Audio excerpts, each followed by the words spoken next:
তুই নেবে দাঁড়া, আমার রাহুলের সঙ্গে কিছু কথা আছে। কি কথা? নামতে বলছি না। ও, তুই আমার কথাটা বলবি? হ্যাঁ তাই, এবার যা। আমার মিষ্টি দিদি,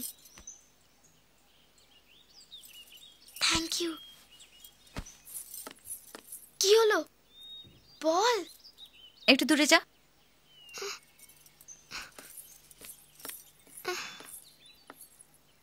আরো দূরে যা। ব্যাপারটা একটু বাড়াবাড়ি হয়ে যাচ্ছে। আমারও তাই মনে হচ্ছে। তুমি প্লিজ ওর সঙ্গে কথা বলে ব্যাপারটাকে এক্ষুনি শেষ করে দাও। এক্ষুনি? বাচ্চা মেয়ে শুধু শুধু কান্নাকাটি করবে, ছেড়ে দাও। দুদিন বাদে এমনি ঠিক হয়ে যাবে। তুমি সোনিয়াকে চেনো না, ও ভীষণ জেদি। ওর মাথায় একটা কিছু ঢুকলে ওটাও করেই ছাড়ে। বাড়ির লোকেরা জানতে পারলে ওকে আস্ত রাখবে না। তুমি প্লিজ ওর সঙ্গে কথা বলে ব্যাপারটাকে এখানেই শেষ করে দাও না। ঠিক আছে, যেমন তোমার ইচ্ছা।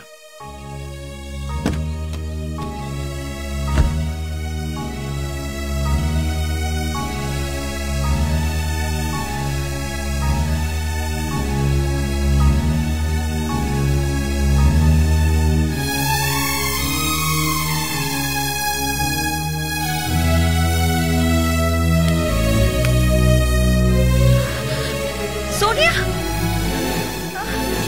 সোনিয়া, সোনিয়া, সোনিয়া, সোনিয়া, সোনিয়া, সোনিয়া, সোনিয়া, দাঁড়াও! সোনিয়া, শোনো তার কথা।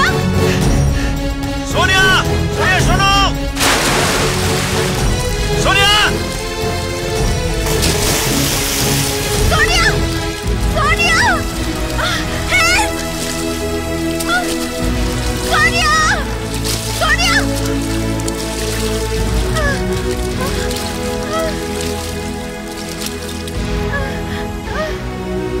সোনিয়া, তুই কেন এরকম করলি রে?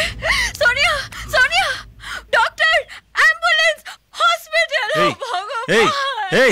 আমি তোকে মেরে এবার ফেললাম। আরেকজন। ভগবান আমাকে শাস্তি এই, দাও। এই, এই, চুপ করো, চুপ করো, চুপ!